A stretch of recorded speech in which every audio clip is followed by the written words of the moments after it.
Want to find your seat for the event of your choice but can't get one that fits your desire or your budget? Well, my friends, SeatGeek has you covered. SeatGeek is the official sponsor of the Snake Sports Talk Show. With a list of over hundreds of events to choose from, SeatGeek will assure you that you won't miss your seat with the amazing view of your choice at the most affordable price. Whether it's looking for your best seat in the house of your favorite sports team, finding live concerts that get you closer to your favorite artist, or enjoying your spot at your favorite live shows, comedies, and more, SeatGeek has it all just for you. Go online to SeatGeek.com or download the app on your mobile device through Google Play and the App Store. And as a special offer before checkout, use promo code SNAKESPORTS and save yourself $20 off of your purchase of your first ticket and experience why SeatGeek is the most trusted ticketing app for your next event. Remember, that's SeatGeek.com and download the app on your phone with promo code SNAKESPORTS for $20 off and find your seat with SeatGeek.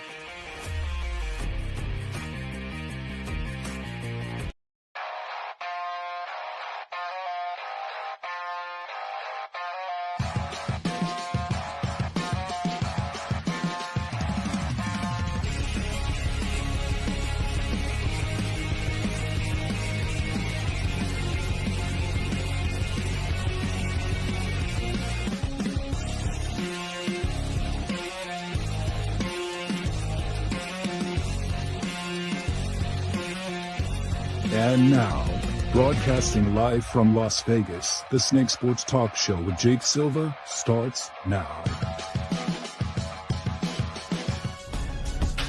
Oh, here we go, ladies and gentlemen. Welcome on a Friday night. Appreciate all of you guys for being here on the show. This is the Snake Sports Talk Show, wherever and however you may be watching and listening. Thanks for making us a part of your lovely evening. We're live on all platforms known to man, Roku, iHeartRadio, and on all social media platforms. For you to like, to follow, subscribe, and hit the bell button to keep you up to date on future and past episodes. Boy, do you love it when things are brewing up in camp, because I certainly do. The NFL is officially back. We had preseason football last night with the Bears taking the win against the Texans. What a fun game it was, but there was a lot we have to break down here tonight. Also going to be going over some baseball talk as well as we get geared up for the postseason and so much more. So let's talk about what we saw last night.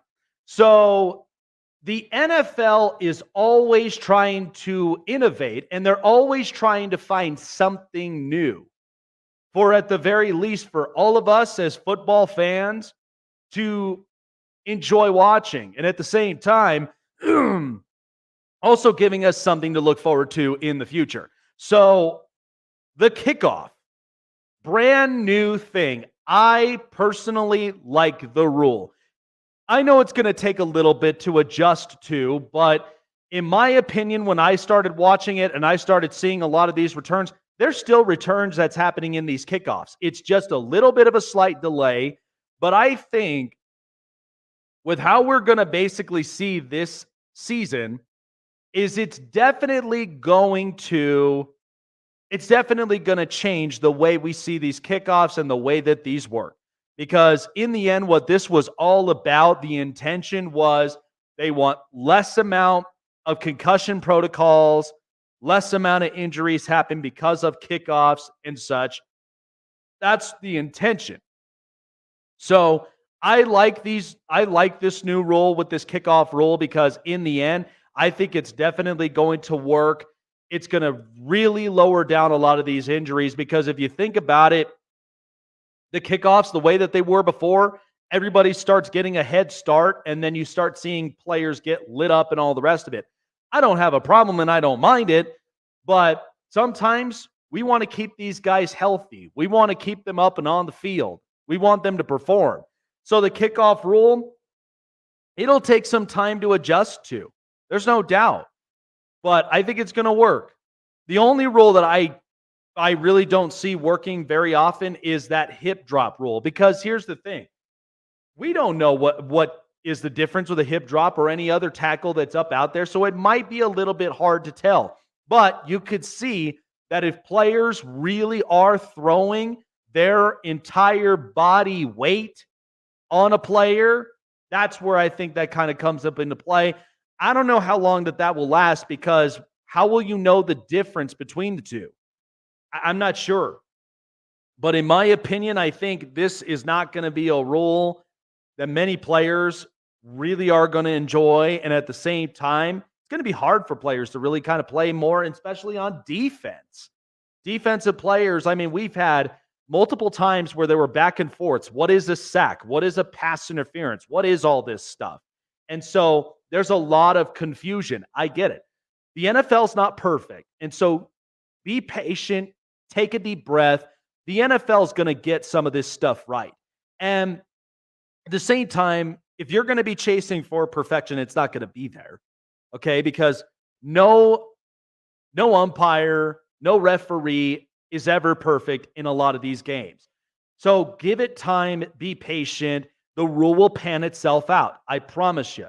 And I think, because we've all watched football, it's not like football's never going to get better. It is. I mean, it's the most watched sport in America because it's all of our domestic players. Yes, we're also introducing international players, but in the end, football trumps everything. It trumps baseball, trumps hockey, trumps basketball. That's just the way that it is. It's a different beast that most other sports can't really handle when it comes to viewership and when it comes to endorsements and so much more. So the NFL kind of has everybody right now trumped over. So relax on the kickoff. I think it's going to work. Players are returning back these kickoffs as well. So it's not like it's changing all of it completely. So give it time. It's going to adjust. And I think it's honestly going to be a rule that I'm okay with. And at least it keeps players up on the field. And we have a lot more exciting football as we go on. All right, let's talk the LA Chargers, because just yesterday up in camp, quarterback Justin Herbert, he suffered another injury. But luckily, it's not as completely serious, but it is something that is quote unquote monitored for at least the time being. So Justin Herbert in camp, if you watch the video, was running for a play, looked like he was running to score into the end zone, and was kind of getting slower. He was kind of limping a little bit. And what that was is that Justin Herbert, from what we were told, is he suffered an injury to his plantar fascia on his right foot. So what that means is it's a thick ligament on the foot, especially if it's on your planted foot, your pivoting foot. Not good. Okay? And I'm not trying to put everybody on panic, especially the Charger fans, but Justin Herbert, I know, is a warrior. He's a guy that went through so many injuries where he had a broken finger, he had a torn labrum, he had a busted rib, and now he's got a plantar fascia. The one player who basically had something like this in 2015, but yet still managed to take the team to the Super Bowl and win it, was quarterback Peyton Manning. Now, this may not be as similar, but they both suffered similar injuries. Peyton was a little bit slower, but at the same time, he was comfortable in the pocket, had the arm strength that he could to get the ball accurately down the field and score touchdowns and get first downs.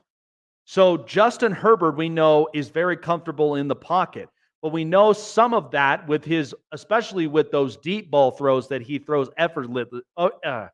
effortlessly, Mike Bad, is all through his pivoting foot. But his arm strength, it makes up for some of it. I know Charger fans want something different. Okay, it's a new coach, new era, it's a new culture. They'll be fine. Now, Justin Herbert, he's sidelined for 2 weeks. He's in a boot. And by the time he comes back, they're going to slowly monitor it for like a week-to-week basis to see how it recovers and how he performs. But I have no doubt in Justin Herbert that he'll be back out onto the field and he'll be practicing. He'll be taking up those reps. But we know it's not going to be quite as easy. Now, he may end up feeling it all throughout the season. but they've got one of the best strength and training coaches in the country in Ben Herbert. So they're going to monitor it the best they can. But that's the reason why that when Jim Harbaugh came in, he loves offensive line. You got to have protection for your star quarterback. This is why they ended up beefing up their offensive line as they did, drafting Joe Alt. They picked up a couple other offensive linemen, including Alex Leatherwood, the former Raider. So they're making it very expendable. Jim Harbaugh is the kind of coach that we know in beforehand, he was very hardcore. I think some of that now he's kind of pulled back, scaled back, and he's understanding a lot with the players. And players are bought into this whole process. So I think the Chargers will be fine. I don't not have a single doubt in my mind with this new coach, with this new culture, and the way that they are monitoring their players to make sure that they heal and they recover efficiently. That's all that matters. But I know when it comes to Justin Herbert, he's going to feel it all through the season. It's not going to feel good. It honestly feels a lot like nails, and it feels a lot like needles when you're walking with that ligament. It's not fun. Ask anybody that's ever had plantar fasciitis. It's so bad. And so, but at least it's a partial tear. And Justin Herbert, by the way, as a college kid, he studied the human body. Biology, he knows how to take care of his body and knows a lot of the recovery routines that he performs in order for him to be 110%. He's smart. He was a 4.0 biology major. The kid will be fine. I think he will find a way to get over this. And I also do think kind of adjust to that. But at least he's got the arm. At least he's got an offensive line that's going to try to protect him as much as possible. And he's got the right coach that I know cares about his players, are bought into the entire culture change. The Chargers will be fine. So, football's back. We got preseason football that I thought was so much fun. Absolutely loved it. New rules in place. Really, really loved how I evaluated a lot of the game last night. And, I mean, we got a lot now to really digest. So preseason and everything is all underway. Camps have been looking great. But, yeah, football season is back. And I'm super excited about it. So coming up here, Mike Trout ended up suffering an injury, and right now things are not going to be looking good for the Angels at all. And I will explain about that here coming up next. All righty, folks. Well, kudos to my partners at BetUS who came in the clutch when we had our latest contest. That was all about giving away a free copy of College Football 25. I am excited for this game, and I cannot wait to play it. So many different options to choose from when it comes to game plays, career modes, dynasties, so much more, and the graphics are legit.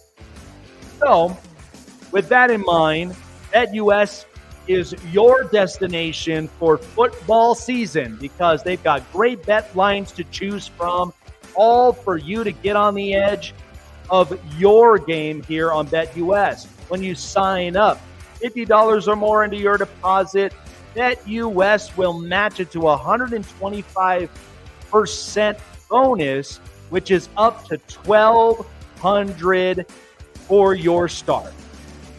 All right, what a deal that is for football season to kick off. We got a lot of new stuff at BetUS for you guys to check out, and also new casino games for you to try out. Gambling problem? Call 1-800-GAMBLERS for you to seek help and seek therapy and get the help you need, because when using BetUS, you want to gamble responsibly. But BetUS is your destination for football sports betting picks this up-and-coming season. I'm excited about Jake's Prime Predictions.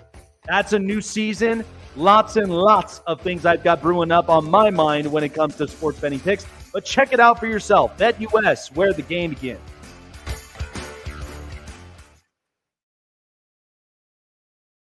Your favorite sportsbook, BetUS.com, is back for our 28th year of NFL action. With the industry's biggest sign-up bonus of up to 200%, BetUS offers our members the opportunity to cash in on all your favorite sports, including NFL, NBA, MLB, and more. Sign up at BetUS.com today to get into the action. Looking for a show with the best takes and opinions? Want a show with the best coverage around the world of sports? Jam-packed with an all-star interview lineup? Then the best place to find it all, sports and entertainment, is right here. Join Jake Silva on the Snake Sports Talk Show, presented by SeatGeek and BetUS. Weeknights at 8 p.m. Eastern, 5 Pacific on Sports Wave Network.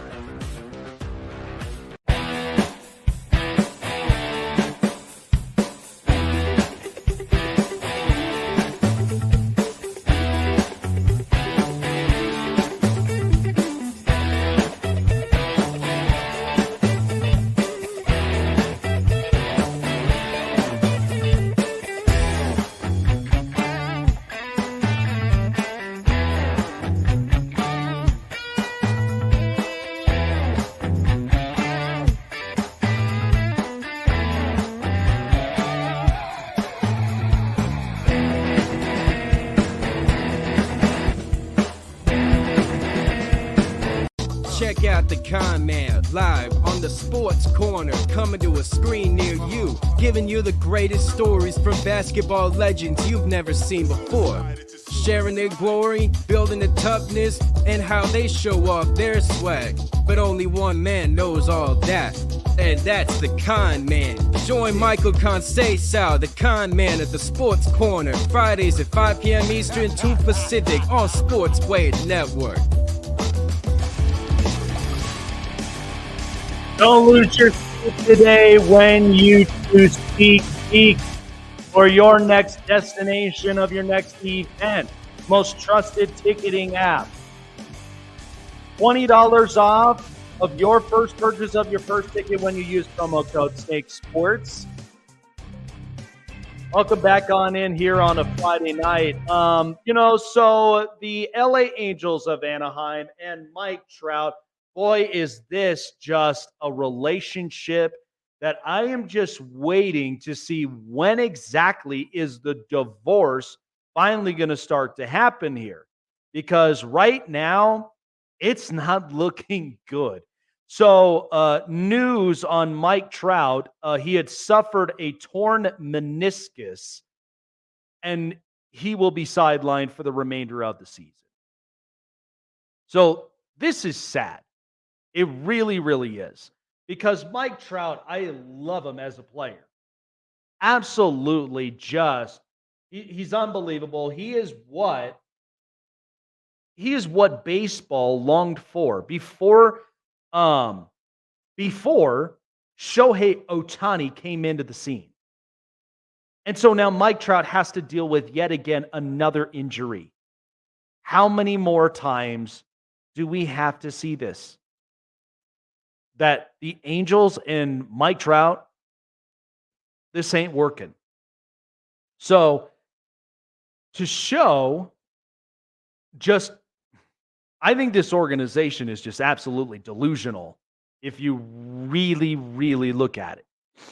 So the Angels GM, Perry Minasian, on the Trout injury, basically saying, quote unquote, my call is he hits 70 homers and wins the MVP. Looking at the look on his face, he might have the best year he's ever had next year. Okay. I know delusional when I see it. And this is the Angels are the perfect example about what delusion and what they look so bipolar. This is an organization that has not done anything to help Mike Trout at all throughout his career. And I'll give you something as well to kind of digest on this. But the Angels, much like most teams all around in sports, is they are a lot like the Clippers and the Chargers. A team that's down the road from what we would all call Dodger Town. Okay? The Dodgers, you know what the Angels have? The Angels only have one World Series championship from 2002. But look who's down the street. The LA Dodgers. And you know how many World Series championships they have? Oh, yeah. Last time I checked, they have 7. 7 World Series titles. What about the Clippers? Clippers have been such an irrelevant franchise, and even they have tendencies where it feels like they're a little delusional. But love the owner, Steve Ballmer, because the guy is a billionaire, and he's not afraid to spend money where it's at. Now, I will make the argument that I think they've kind of spent the money in the wrong places because you're extending Kawhi Leonard, who's unavailable, James Harden, who seems to be slowing down, not exactly the same James Harden that we saw years ago as an absolute scoring machine. And also not to forget this, but like we've had Lob City and that even that didn't end up working out. And you decided to go with Blake Griffin than Chris Paul. Yeah, how's that working out? It didn't work out well. And you're sharing the same arena with at least 17 banners hanging up proudly, Laker Town, the LA Lakers. You're basically the redheaded stepchildren in the NBA. And look at the Chargers being up in Los Angeles. The Chargers have been to one Super Bowl in their franchise history. And since moving to Los Angeles, Herbert's been getting hurt. The coaching staff had been so mediocre before Jim Harbaugh arrived. Now I feel a little more confident about the Chargers this upcoming season. And hopefully Justin Herbert ends up recovering from his injury well. But you are also sharing a stadium with Stan Kroenke, owner of the Rams. You know, championship mentality. That's who Stan Kroenke is. Already has a Super Bowl championship for 2021 in Los Angeles. They had another one in St. Louis. So they're 2-time Super Bowl champs. But the fact of the matter is that the Angels have proven nothing to me that they are willing to help Mike Trout. They've proven nothing. And so yet again, now this is the point in Mike Trout's career where he is suffering injuries. He's becoming injury prone, and he's only made it to the postseason once since his rookie season. Okay? And this is what's embarrassing. So now you pay him all this money. Here he comes becoming injury prone now, having a torn meniscus, and he's done for the rest of the season. His games are starting to get shorter. He's starting to become unavailable. And this is why that I hound on the Angels and Artie Moreno, because he should have sold this organization. He bought this team back in 2003, a year after they won the World Series. They've only punched their ticket into the postseason a couple of times, but they haven't gone back to the World Series since 2002. You ever notice that? So, but the Angels, what they've done is that they have held on and clinged on to some players that they should have moved on. Like, do you know how long they've clinged on to Jared Weaver as their starting pitcher, knowing that, number one, he's given up so many runs. He was not the ace pitcher that they had back when he was out of Cal State Long Beach. Okay, he was a great pitcher, but those days were over. He's getting injury prone. They brought in C.J. Wilson. Now, it was an unfortunate situation because he started suffering injuries the second he left Texas, but it did not look good afterward. They did not address the starting pitching rotation. It was so bad. And then all of a sudden, The only thing the Angels were able to address after all those years was closer. That's the only thing they've tried. But they've tried this with so many other pitchers. They've tried it with Houston Street. They've tried it with Ernesto Frieri. They've tried this with so many other pitchers and guys that I didn't even know existed. Honestly, I didn't even know they played. So I understand that they're going through the youth movement, and I like a couple pieces. Taylor Ward, Logan O'Hoppe. Like, that's fine if you're going to go through this whole youth movement, but at the same time, give it something where Mike Trout can believe in the build. You gave him Shohei Ohtani, and then look, you were not competing with the Dodgers payroll. And sure enough, he deferred comp almost all of it. Why? Because he wants a better team around him. He wants better players. He wants to win a World Series badly. You couldn't do that at all. You couldn't do it for Ohtani, and you certainly could not do it for Mike Trout now. And they've had worse contracts. They had Albert Pujols, who we knew that was kind of coming out of his prime, but yet was still kind of producing by like the first 3 or 4 years of that contract, but then was starting to kind of come out of his prime.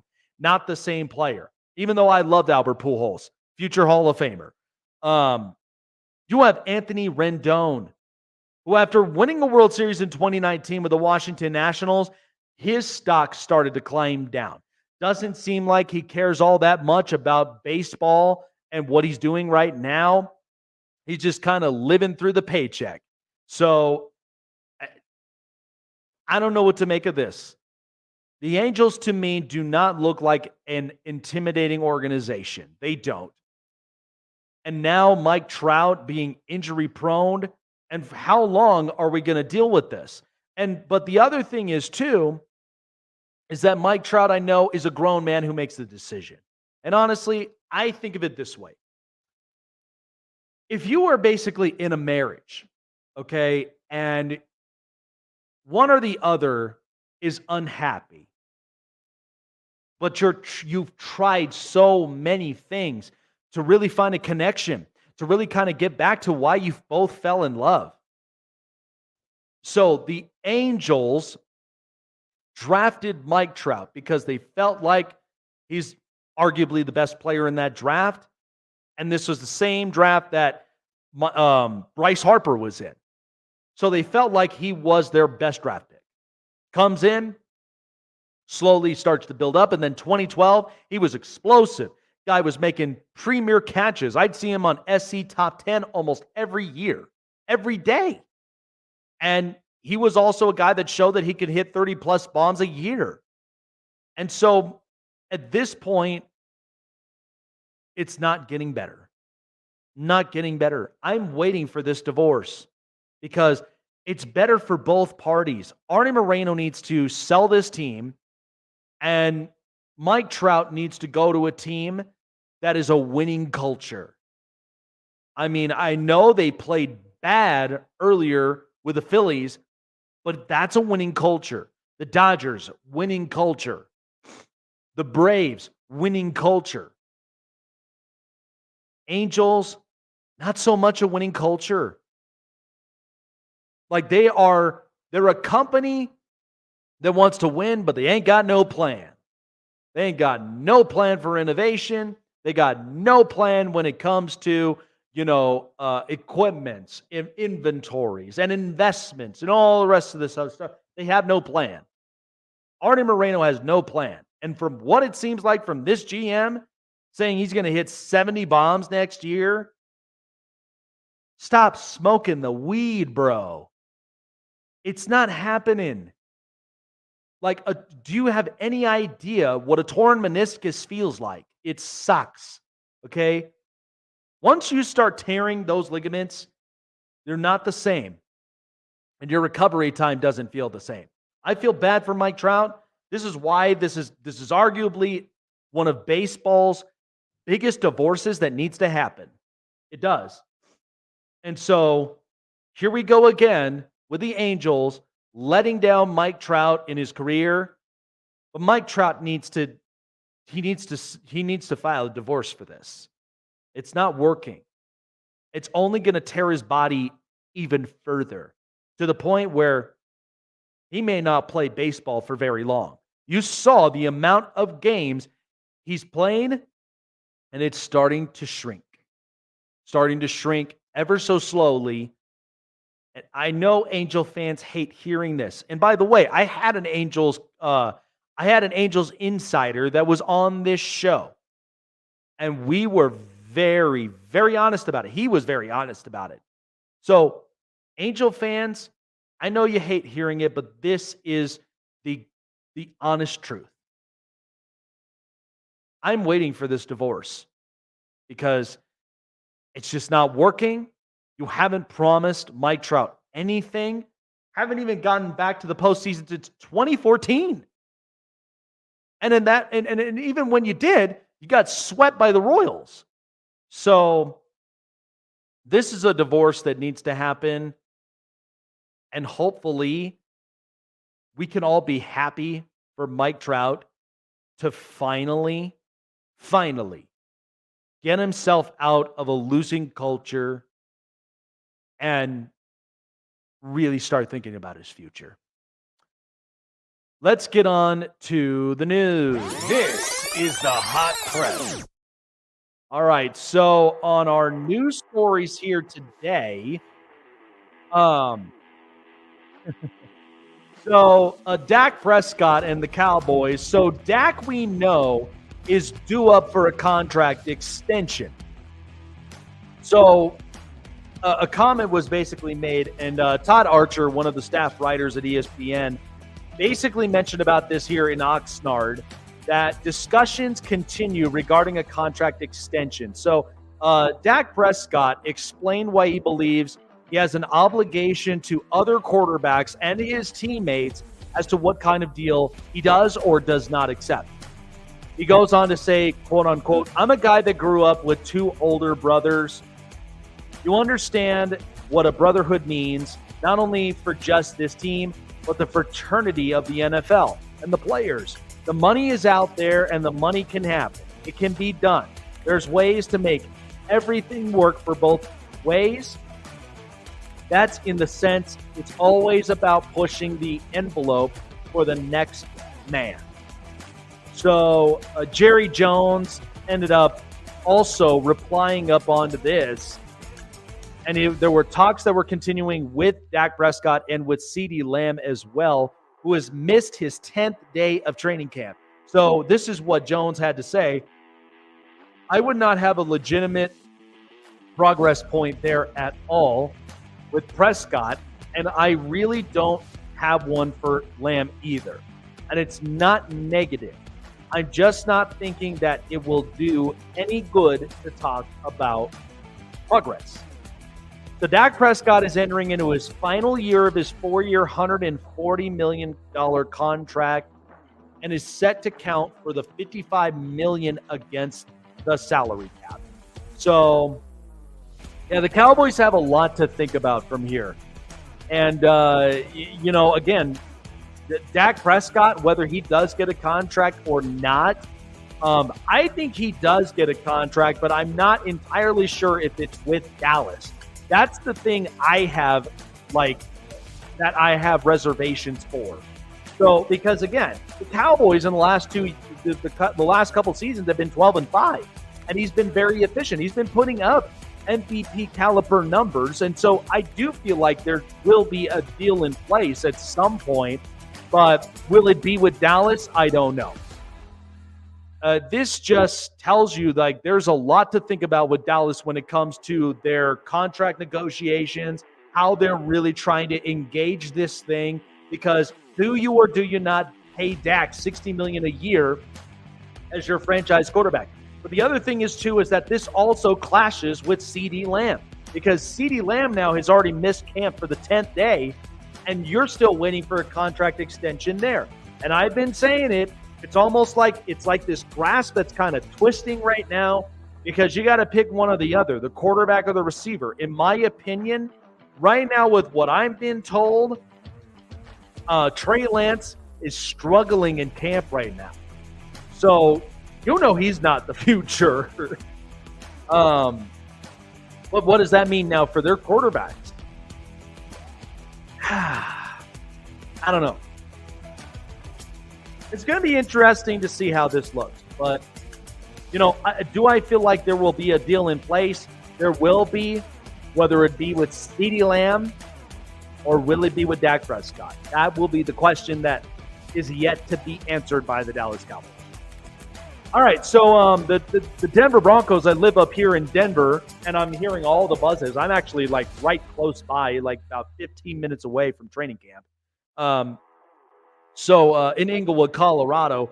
So the Broncos head coach Sean Payton has consistently said no matter who wins the team's quarterback competition, some things in the offense will be tailored for that player. So it's still a consistent quarterback battle between Bo Nix, Zach Wilson, and Jarrett Stidham.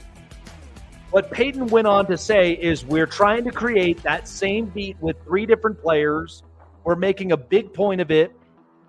It becomes difficult for the offensive line if the one beat is a little slower or the one beat is a little faster. It's not a rhythmic cadence, and yet there's a flow to it. So how do we make it sound the same? Well, Payton said, Sean Payton's been in this business for a very, very long time. And we know with, the success that he's had with Drew Brees. And what he basically said, continuing on, we're trying to create that same beat with 3 different players and all the rest of it. It's not rhythmic, but ultimately he's trying to find a consistent route. And who knows what that may be. But here's the thing, though, too, when it comes to quarterback camp. We're hearing right now, and I'm going to talk about this with the New England Patriots because right now, Drake May seems to be struggling right now in camp. And Joe Milton, the one they got from Tennessee, who I told you was one of my favorite draftees, my top 10 draftees going into the NFL, because I love his arm strength. I love his accuracy. I just think if you refine him a little bit more, he could be a starting quarterback somewhere. He could be a starting quarterback for this, for this organization maybe. But this is kind of where it is right now. But the Broncos, with their whole quarterback carousel and who will be worthy of the starting job will be interesting. But I have a feeling Bo Nix will end up winning this quarterback battle because college starts, experiences, not to mention his game will be refined a little more. I don't have any issue with that at all. I think if you really, really, really look into it,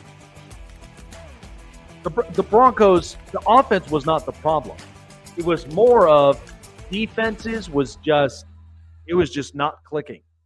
So this is kind of a scenario that's going to be tough because it's 13 straight weeks of football.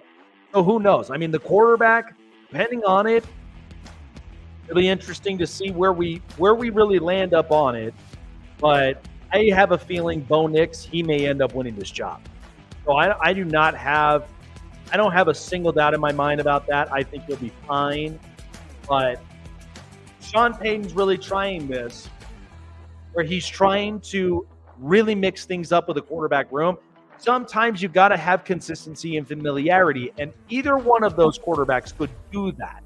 But I have a feeling it may be Bo Nix because I like Jarrett Stidham as a quality backup. And then at the same time, you have Zach Wilson, who's really trying to get rid of the ghosts in his closet. With as far as the performances we've seen with him with the Jets. So who knows what is in place with Sean Payton and his plan? I don't have a doubt in it, but I do think Bo Nix is my ultimate favorite choice that I think will land that starting role with the Broncos. All right. Does it with the news. This is the Hot Press. So, news buzzing around in New England and the Patriots. So, Colin Cowherd on The Herd basically talked about what he said about what's happening up in camp with Drake May. So one of his points is that Drake May, the third overall pick in this year's draft, third quarterback taken, he's struggling really bad in camp. Missing throws, not as accurate, really needs a lot of refined work. However, Joe Milton, the Tennessee quarterback that they got in the late round, he's starting to progress. And he's starting to really wow a lot of people. So, and not a lot of people like that. Not a lot of people really liked that response. I get it. But here's what I'll tell you too, is that we've seen this happen before. Remember when the San Francisco 49ers, they had Trey Lance that they traded up for and they get him at quarterback, and then all of a sudden, the 262nd quarterback player taken in the draft was Brock Purdy, yet Trey Lance was struggling with injuries, struggling with inaccuracy, and the flow of the offense looked terrible. I remember watching that first week against the Bears. It was bad.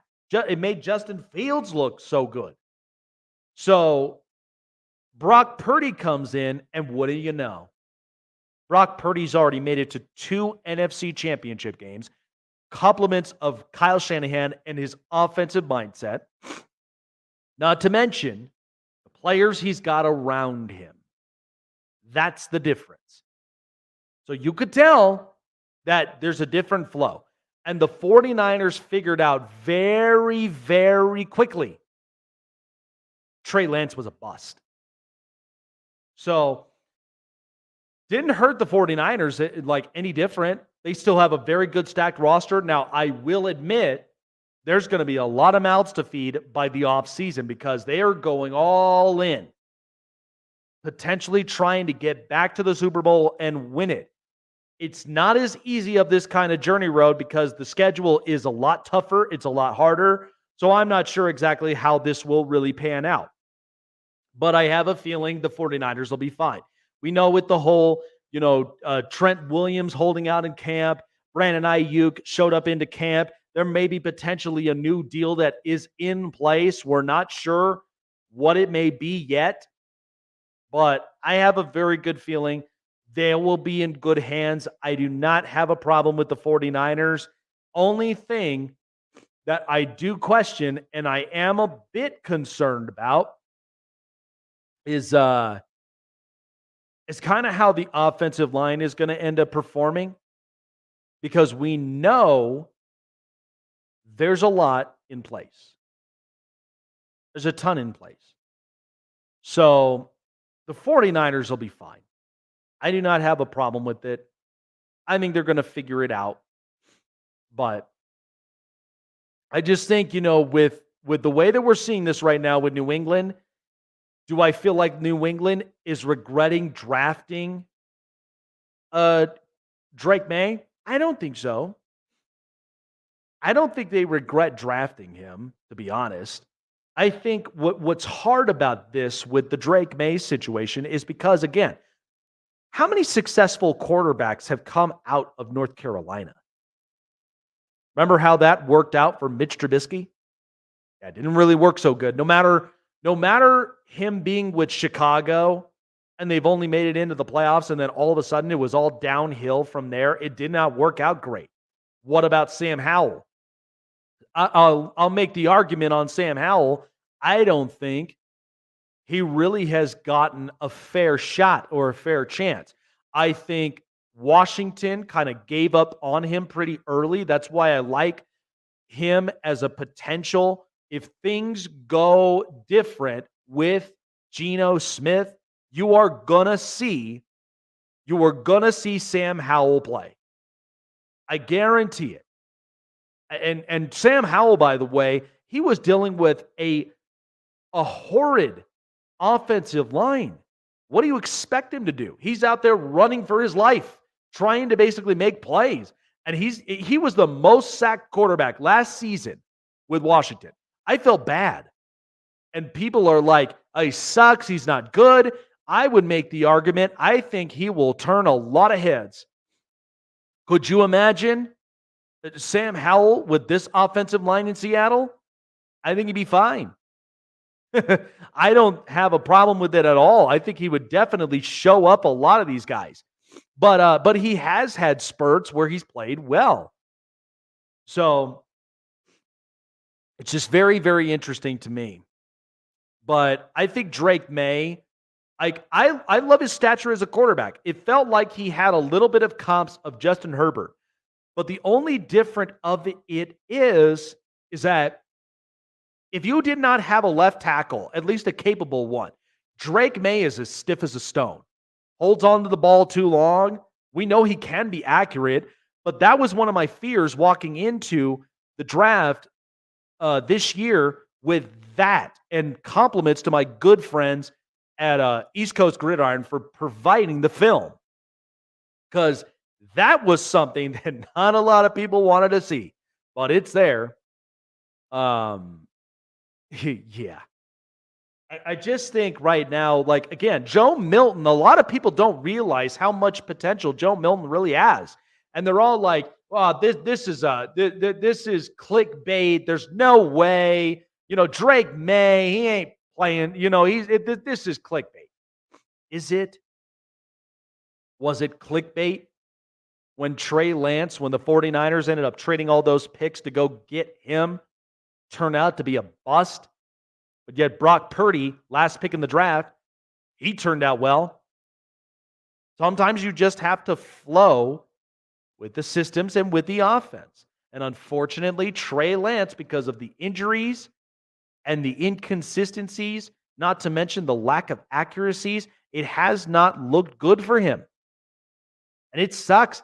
Do I wish Trey Lance would have been drafted after his junior year? Absolutely. I watched a lot of his film in North Dakota State. It felt like he had some potential, but we've seen what happened with Carson Wentz afterwards, because Carson, he started getting hurt, but he was reckless.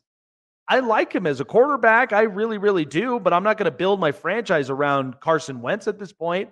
I felt like Washington really did do the deed, because I wasn't going to hold that over his head with what happened in Indianapolis, or even with what's happening in Philly, because Philly always has the idea of firing their head coaches even after they had a Super Bowl appearance or even winning one. But they also move off quarterbacks that they know are no longer efficient. So they do that too. It's a strong franchise. It's very, very difficult. But that's kind of the nature of it. Do I hope Drake May will develop? Yes. But if he doesn't, can you blame New England? Can you blame them? If Joe Milton, like later round pick quarterback, took this job? No. I like his accuracy. I love his deep ball ability. And he's very athletic. He's a guy people were sleeping on all throughout this draft. And he was one of my favorite draftees going into this draft. So let's see what happens with the remainder in camp in New England. So, I sometimes when I talk about the New York Giants, it kind of makes me cringe a little bit. But Sal Licata from WFan Sports Radio basically had something to say about this, because he disagreed with how the Giants built their roster this offseason and said, quote unquote, "I feel like the Giants got caught up in the star power and explosive playmakers." Well, if that's the case and if that's the truth, here's my thing with the Giants. We know the Giants have not quite built their relevancy since Eli Manning and Tom Coughlin left. Before they got into the playoffs, okay, that 1 year, they missed the playoffs 10 years. Okay, 10 years without a postseason ticket. Okay, and they were so inconsistent. They were very inconsistent. I mean, you look at coaching staffs from Ben McAdoo to Pat Shurmur it was not that good before Brian Dable arrived. And so, to me, my thought with the Giants is I know like this is a hard season for them, but they've got to make it work. So I think to a certain degree here that if the Giants, if this does not end up working out, and because right now there's a lot of question marks on the table where you got Daniel Jones that you're hoping ends up producing and he plays well. I hope he does, but I wouldn't be surprised if they don't, because that is the hard part. But New York media always knows exactly how to rip a lot of these New York teams. I mean, at one point they were ripping the Mets, and then what happened? Grimace arrived. All of a sudden, the Mets are playing really good baseball. Good for them. But the Yankees, they needed star power, and sure enough, they got Jazz Chisholm. They're back on track because they were playing horribly just until the trade deadline, where they ended up picking up Jazz Chisholm, and he was already batting .400 with 4 homers in 2 games. So it looks to me like they've added some power. So I think they'll be fine. But they certainly do need to think about their pitching staff, which is kind of the thought and the idea right now, because I've been saying it. If you ain't looking good with your pitching staff, yeah, that's going to be a serious problem. But the Giants, this season is going to be very important. It's going to be very important for Brian Dable, and it's going to be very important for Daniel Jones. Mark my words on it. It'll be interesting to see how this works. But I think, getting Malik Neighbors was never a bad idea, in my opinion, when it comes to the Giants and when they needed playmakers. But even Tim Hasselbeck had to say that Daniel Jones, he doesn't think he's the guy for the future. Which, here was Daniel Jones' stats from 2019. His quarterback rating was 54, 25th in the league. Passing touchdown percentage was 3.3% last. Yards per attempt, 6.6, 30th. And turnovers was 64, 29th. And this is the minimum of 1,000 attempts. Ain't that crazy with Daniel Jones? And John Mara right now, I guarantee you, I feel it.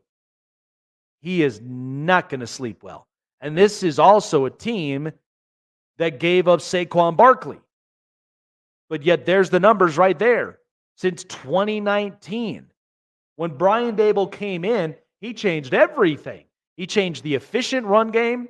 He changed how the offense was, like the offensive fluidity, because it needed it. No doubt at all. And that's where the turnaround came around. They made it into the playoffs, and then they beat the Vikings, a team that was, they were winning a lot of close games, but eventually it was coming back to them. So this is an important year for the Giants. I hope that this works well, but if it doesn't, I'm not surprised. And I just think, like, Daniel Jones really isn't the future here. I really don't think this is like a team that I know right now solely on their offense. Have they addressed a lot of things? Because look at the offensive line. Like, Andrew Thomas is great, but then look at Evan Neal. Evan Neal has been playing poorly thus far.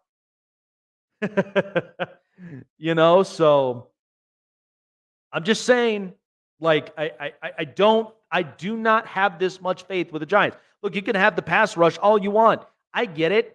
Everybody can have a pass rush. But sometimes you have to have a balance. You have to have a balance. It's a team camaraderie. It's not just one over the other. So you have that pass rush, but if that offense is not producing, don't say, I did not warn you. So, all right. So we got 5 minutes to spare. So, all right. So the NFL 100 finally concludes. And so we've got 10 through 1, and I'll read them off to you. So at number 10, Max Crosby. Number 9, Travis Kelce. 8, TJ Watt. 7, Trent Williams. 6, Chris Jones. 5, Myles Garrett. Number 4, Patrick Mahomes. Christian McCaffrey, 3. Lamar Jackson, 2. And you know who was at number 1 this year? Tyreek Hill. Ain't that interesting? So let me scale back a little something here. So Max Crosby had an unbelievable season. And I think it's fair. I think it was right. I mean, now you got Christian Wilkins in the building with the Raiders, and I think that defense with Antonio Pierce and the way that he has shaped this culture up around, man, ain't it great? Ain't it great? Travis Kelce, 9, I understand, like he is getting older. He was still producing. And so I didn't have a problem with it. TJ Watt at 8, the guy is an absolute monster. And he's arguably one of the best defensive players playing in the game right now. Trent Williams, you know how important he is on the blind side for the 49ers. So he's very important at his position. Chris Jones at 6, yeah, he's still a force. And he also got the bag too. And he's a guy that, he's not one to mess around with. And he's a guy that is a big-time offensive disruptor and always comes up in the clutch when you need it. Myles Garrett at 5, hell yeah, because that's arguably one of the best pass rushers in the league next to TJ Watt. And he's hyper athletic. Micah Parsons will be there, but Myles Garrett, he's the one that has the power, he's got the speed, and he's got the elusiveness to get to the quarterback. Myles Garrett has been unbelievable. But before I get to Patrick Mahomes at 4, Christian McCaffrey at 3, oh yeah, he should have been MVP because in my opinion, with what he's doing and what he produced for both receiving, rushing, all the rest of it, I mean, the guy is very, very valuable to this 49ers offense. That's what gets it rolling. Number 2, Lamar Jackson. Last year, he was 72nd. What a humongous jump. But putting him at number 2, I don't know.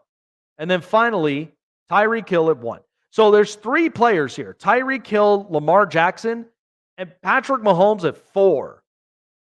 So last year, he was number 1. But yet this year, and this is by the players, they put Patrick Mahomes at number 4. Behind Lamar Jackson. And behind Tyreek Hill. I could be fine with Christian McCaffrey at 3, but he's behind those guys. What are the players seeing?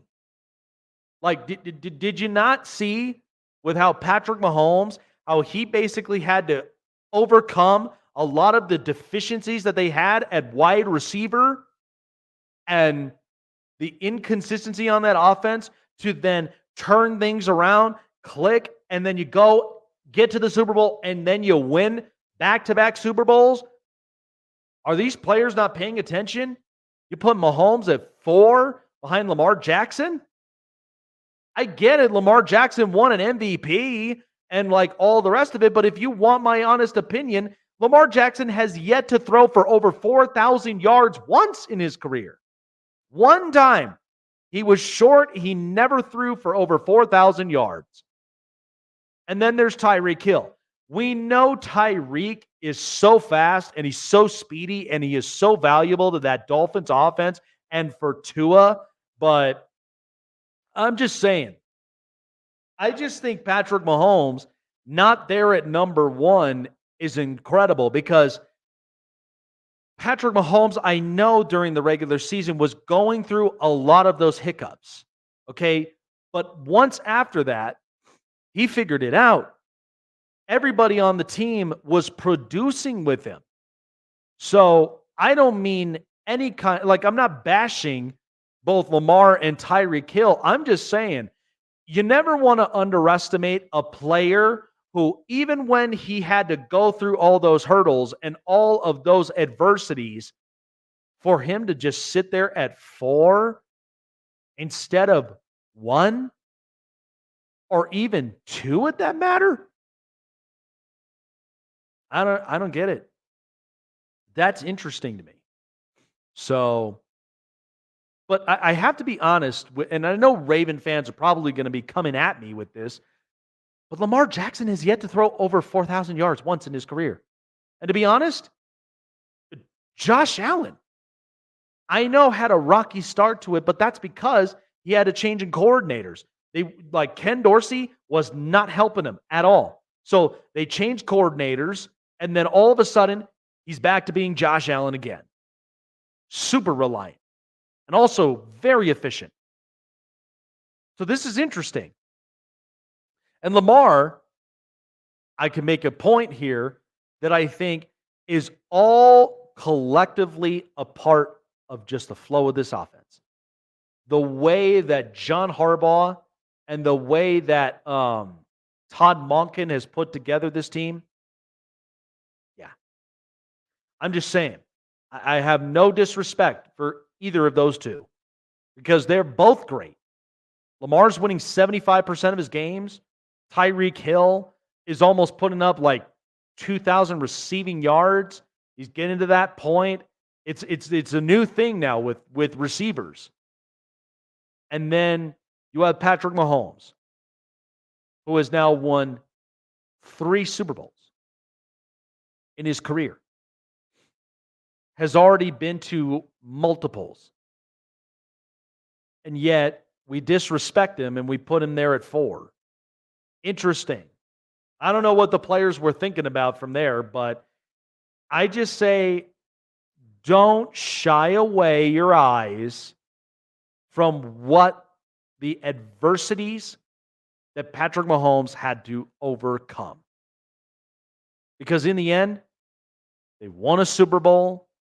He's arguably right now starting his Hall of Fame credentials now. And it's clear. He was clearly the better quarterback. And rightfully so. Winning another Super Bowl and taking a team that just did not look good in the regular season, but then eventually clicked and won it. I'd be careful if you're putting him any lower than where he should be. All righty, folks. What a night. What a show. Absolutely loved it. So much that we got out of it here this whole week. Hall of Fame game, preseason. So preseason games are underway. Really, really excited to see because when preseason's on, my scouting eyes and like my evaluations and like all of it, I am in work mode. I'm evaluating a lot of these players. I'm breaking down kind of like what are their strengths, what are their struggles, you know, like do they lean a lot on some of their tangibles or is this something that they're probably going to need a little bit more development? That's what's nice about training camp and about preseason. But all these guys are great. You know, you really got to hope that all these players are built for success. You know, that's what you want at the end of the day. And I know many of my closest people, they've been to training camps. They love with what they've seen from a lot of their teams that they have covered. And it's fun. I'm down the street from where the Broncos practice facility is, about 15 minutes away. So I'm curious to see how this this trio of quarterbacks is really kind of going for Sean Payton. But all these training camps have been great, and now preseason football, we're already here. Now we get a chance to really evaluate these rookie quarterbacks. But I just felt like Caleb Williams should have played. It eventually, at some point, like, we got to see him play. We've got to see Caleb Williams play, because that is where I will make my point as to how I feel and how I think Caleb Williams' career is really going to shape up. All right, folks, that's going to do it here on the show. Appreciate all of you guys for being here with me this whole week and tonight.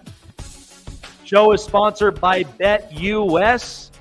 When you sign up and deposit $50 or more into your first deposit, they will match it to 125% bonus, which is up to $1,200 after you put your deposit down. Give them a try at BetUS.com. BetUS, where the game begins, with football's betting season right around the corner. And also SeatGeek, $20 off of your first purchase by using promo code SNAKESPORTS for your next sporting event. Whether that is your next event for your favorite team, especially with NFL season around the corner, your favorite concert with your favorite artist and your favorite venue, and also so many different live shows to check out. I trust SeatGeek with a lot of my spots, and plus too, because we know how much inflation sucks, they have the most affordable prices at the best spots in the house. SeatGeek.com, download it also on your mobile device to Google Play in the App Store. $20 off by using promo code SNAKESPORT. Appreciate all of you guys. Thank you so much for hanging out with me, and we will see you guys next week on the edition of the Snake Sports Talk Show. Chase will be back with us. I cannot wait for the next game that we have that we're going to try out here up on the show. So tune in for that. See you guys next week here on the Snake Sports Talk Show. Take care, guys. Enjoy the rest of your weekend.